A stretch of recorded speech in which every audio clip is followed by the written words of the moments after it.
This morning I'm going to read the text in which I'm going to preach. It's familiar to you, should be at least. It's about the Good Samaritan. You remember the story? Guy goes down, gets beat up, people don't pay attention to him. So I want you to listen to this text from the perspective that you were there in the ditch and you are conscious enough to hear all this talk going on, but you're not able to move. So from that perspective, listen to these words that Luke shares with us. Just then a lawyer stood up to test Jesus. "Teacher," he said, "what must I do to inherit eternal life?" He said to him, "What is written in the law? What do you read there?" And he answered, "You shall love the Lord your God with all your heart and with all your soul, and with all your strength and with all your mind, and your neighbor as yourself."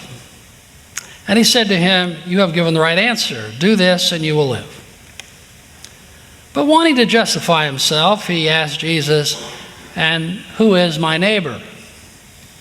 Jesus replied, "A man was going down from Jerusalem to Jericho, and he fell into the hands of robbers who stripped him, beat him, and went away, leaving him half dead. Now by chance a priest was going down that road, and when he saw him, he passed by on the other side. And so likewise a Levite, when he came to the place and saw him, passed by on the other side.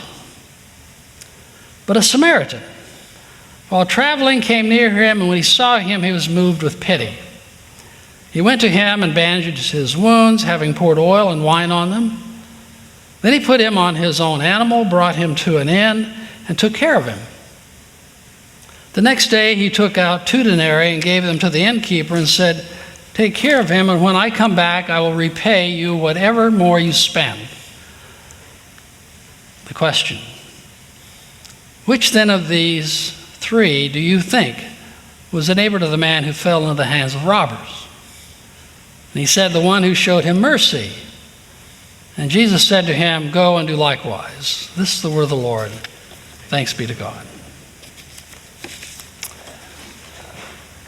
So, words of confession. I have preached on this text before. In fact, it's one of my favorites, and for me, it's one of the right at the core of how we are to behave as Christians. Just for the record, I preached on it in January 1973 in the church I was pastoring in Trinity Church in San Bernardino.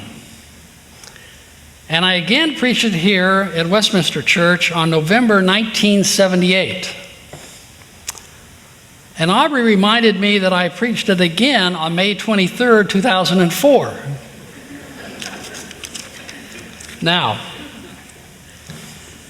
if you remember it, I'm flattered. I have changed it some is the same. This is one of the best known of the parables. We have written laws to protect people from lawsuits called Good Samaritan laws to protect those who help. It's been used in several ways. It's especially been used to induce guilt. How can you go past that poor soul on the side of the road? It's been used to belittle lawyers. It's been used to manipulate, and you know how it is with lawyers, they're always looking for the fine print. So is this fellow who's asking the question. But for me, this story is at the heart of the gospel. And I want to take a look at it from perhaps a different perspective that I've titled Perspectives from the Ditch. Let's take a look at some of the characters, if we can. Well, the first is the priest, and I want to be a little careful how I portray the priest because that's kind of what I do. It could get very personal here. Well, the priest is headed home. He's done his time in Jerusalem. He's been doing the ministry there. He's been ministering the sacraments. He's been listening to people probably. And he's headed home. Now, there are days, I will confess, that I've just had enough. I mean, how much can you take in one day? I've also learned that ministry happens in the interruptions. He's going home. He's done his job, and he's late for dinner, and he's busy, and he's preoccupied. And so he just shifts his travel to the other side of the road, and I'm going to ignore this, and I'm headed home. The Levite. Who knows what's in the Levite's head? Maybe this is a trap. I mean, you know, people do pretend like they're in trouble, and then you end up being beaten and robbed. It still happens today. He looks at that soul and he says, well, what a bad judgment you had coming down here alone. How in the world did you do some dumb thing like that?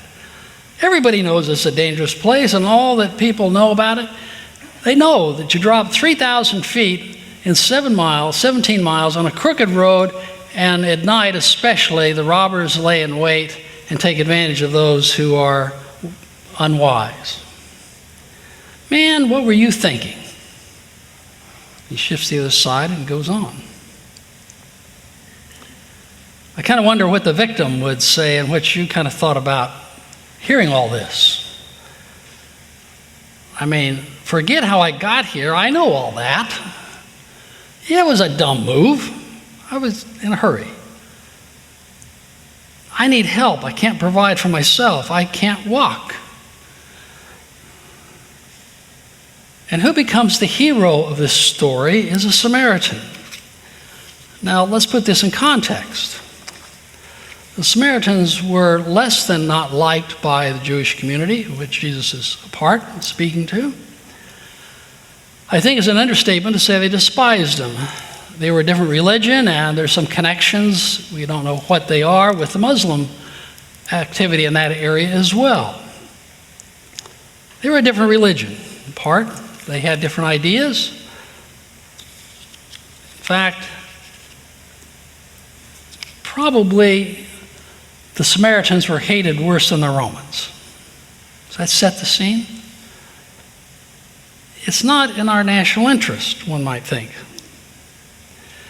To help this person out, why would we do that? But there's something I think Jesus is telling us. So what do you think of all this if you are hurting in the ditch, half dead? You really don't care who's there, do you? I mean, let's get down to basics.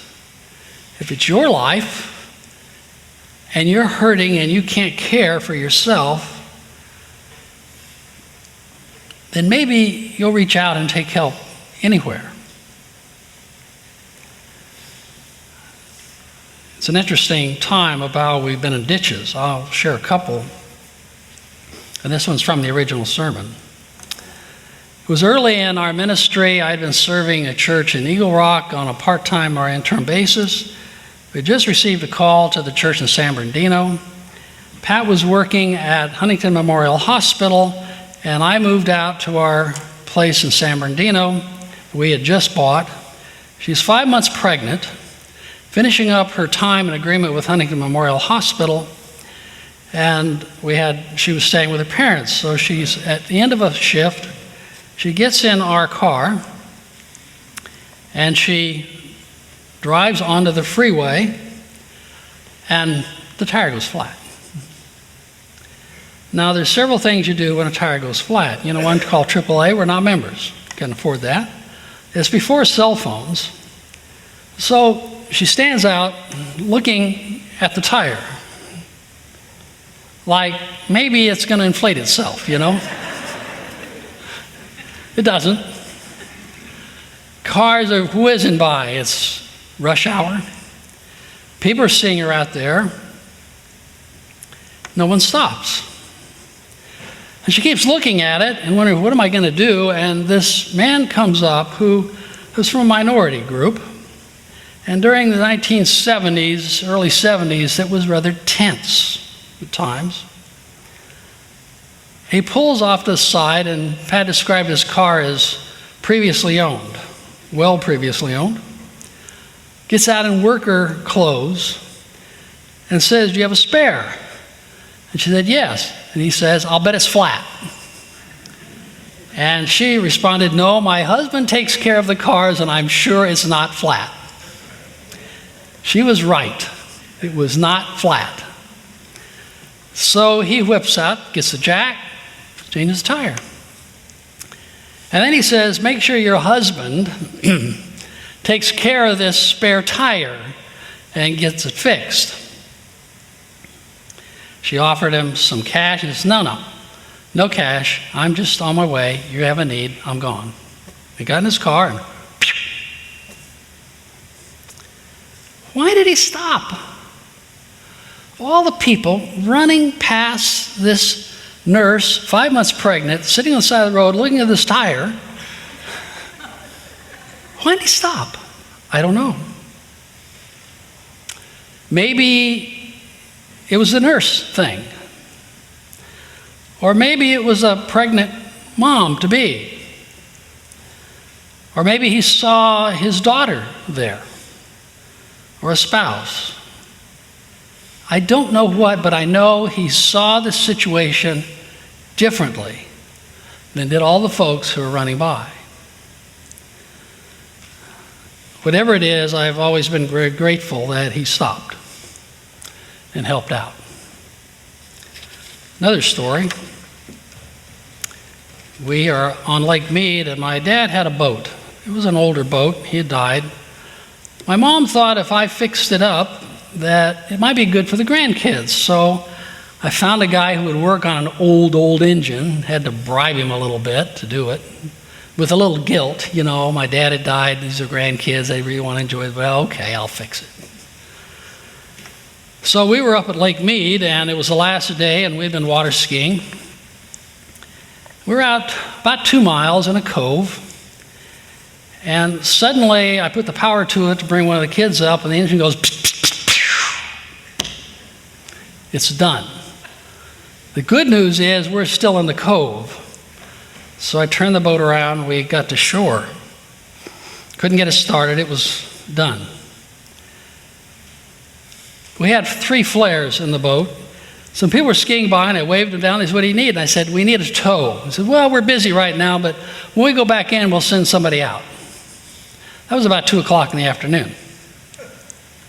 4 o'clock, I hadn't seen anybody come out to tow us, so I flagged somebody else down. I said, oh yeah, we're skiing, but when we go back in, we'll send somebody out. Now, if those of you have been on Lake Mead, that's a dangerous place. You know, winds, lightning, a lot of things can happen out there.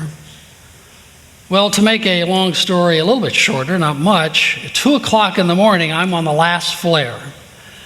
And I look out and I see the port red light and a running light on a boat. So I pop the flare and I start waving it, hoping that they'll see it. And I watch this boat and I still keep seeing the red port side light. And then suddenly I saw the red and the green, and I knew he had turned the bow toward us. And he was coming directly at us. That's good news. He came in slowly. And then when he got close, he threw this humongous spotlight on us.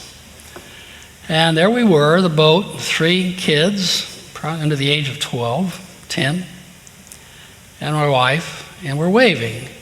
And so he comes on board and he pulls up on the dock and he asks what's happened. I told him, he said, well, let me give you a tow in. Can't imagine how I felt.